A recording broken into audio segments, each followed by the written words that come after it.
Hello everyone, I hope you are well and safe. I'm Matilda from Good Health is Wealth TV. You are welcome to join me today. This video wasn't planned, but I just feel compelled to reflect on recent events in my country. I respect the views of everybody, but I believe that Nigeria is in chaos because she has decided to be a baby that refuses to grow up. We have to be honest with ourselves and stop blaming the British, America, colonization, slavery, or any other excuse we are making to justify the foolishness of our leaders.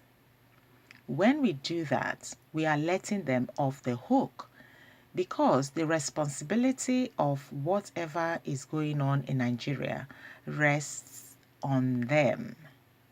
We cannot blame anyone or anything else, but the leaders who have decided to enslave, oppress, and exploit all Nigerians, both at home and abroad. Nigerians that are here in the UK or elsewhere abroad are still affected with these events because some of us have families back home. Every country has history. The UK is made up of 4 countries: Britain, Scotland, Wales, and Northern Ireland. Before the amalgamation, Britain had successive waves of invasions by the Romans, Anglo-Saxons, the Danes, Vikings, and the Normans before the amalgamation in 1707. And they together make up the United Kingdom.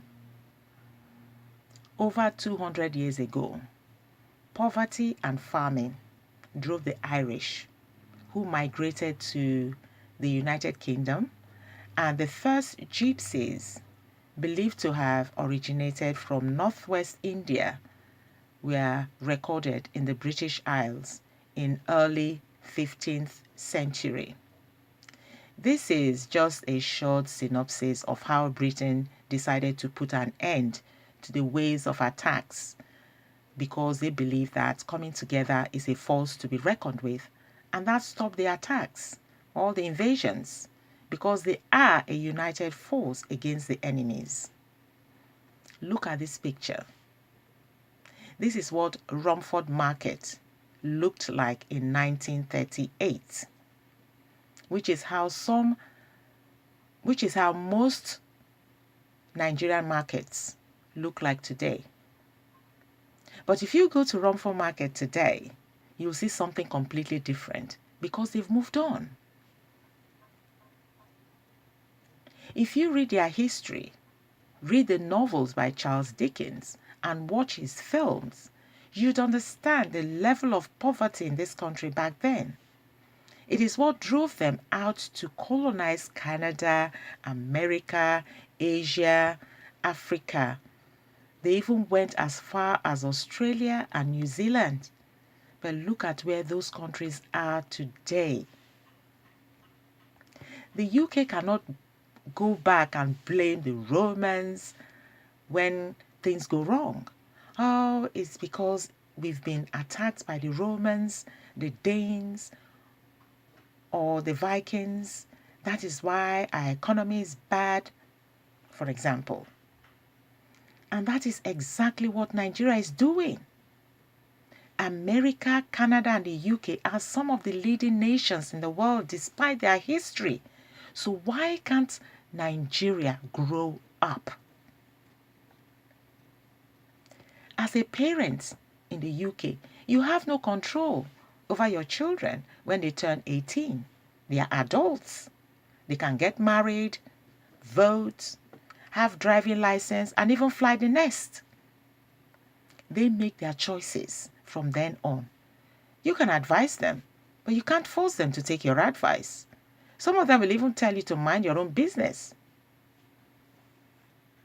If they get on the wrong side of the law, the police won't come looking for you as the parents. they will deal with that individual as an adult. If your daughter or son refuses to grow up at age 60, which is where Nigeria is today, it is not your fault as a parent, but the choices they have made that is responsible for their situation. So why do Nigerians keep making excuses for leaders that keep messing up time and time again? Nigerian leaders are responsible, and they should start taking responsibility for their actions. It is not about colonization by the British or slavery. It's about leaders taking responsibility and giving account to the people. We cannot keep making excuses for them. Nigeria is now a 60-year-old baby that refuses to grow up. In the 1970s, the UK was known as a sick nation of Europe, and Margaret Thatcher put an end to that when she became the Prime Minister in 1979. She fought the trade unions and won. She fought the coal miners and won. She ultimately turned the country around to a nation that is recognized all over the world. Boris Johnson has a lot to deal with. COVID-19, Brexit, the economy, and God knows what else. He is fighting for his country just like a good leader should. He cannot leave his country's problems to go and sort out the problems of a 60-year-old Nigeria that refuses to grow up. Freedom comes with responsibility.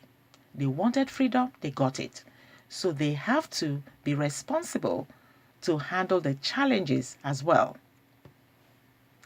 Ghana in West Africa, just like Nigeria, was colonized by the British and was a casualty of the slave trade. As part of the celebration of Black History Month in October, there was a program on BBC Two last week where Samuel L. Jackson and other people showed what happened in Ghana during the slave trade. I felt so emotional seeing how those slaves were treated. They showed the boats, the church house that was used to keep the slaves before taken out of Ghana. That's part of their history.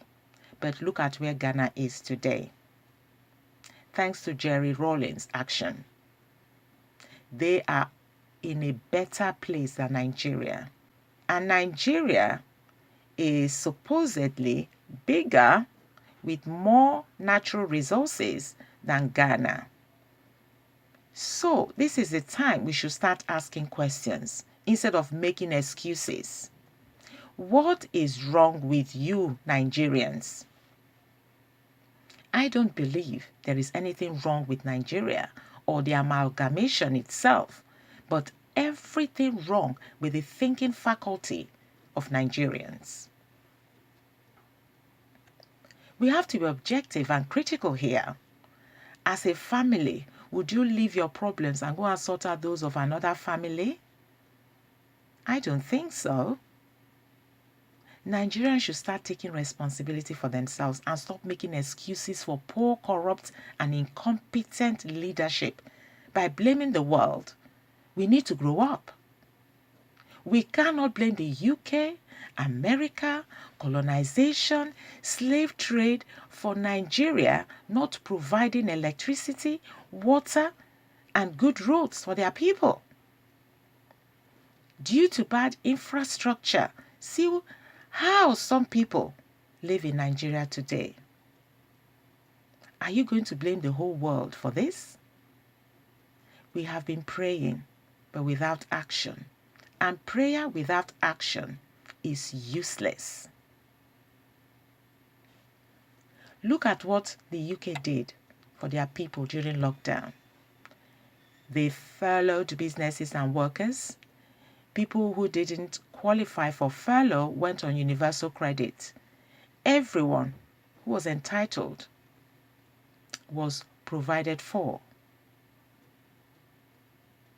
But this is what Nigeria did. Is it the British, America, colonization, or even slave trade that told the leaders of Nigeria to lock up foods meant for the people in warehouses?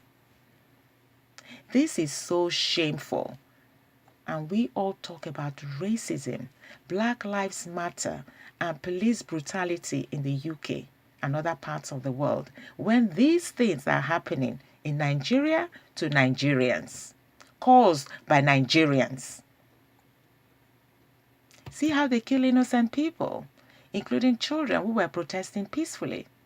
These images are so upsetting to watch. Nigerians have protested outside the Nigeria High Commission in London or anywhere else without any violence from the police. So, before we start throwing accusations or try to remove the speck in other people's eyes, let us remove the log in our own eyes first. That spirit of hatred among fellow Nigerians is still haunting them wherever they go. They take it with them.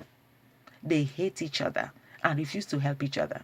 And that is why the struggle continues. Instead of working together, they compete against each other. As a Nigerian, I see Nigerians in the African diaspora in the UK the most divided. And that is why they are not progressing as much as the other ethnic minorities. They only come to you when they need your help. So Nigerians, grow up and stop playing the blame card. If we are not trying to solve the problem, we are part of the problem.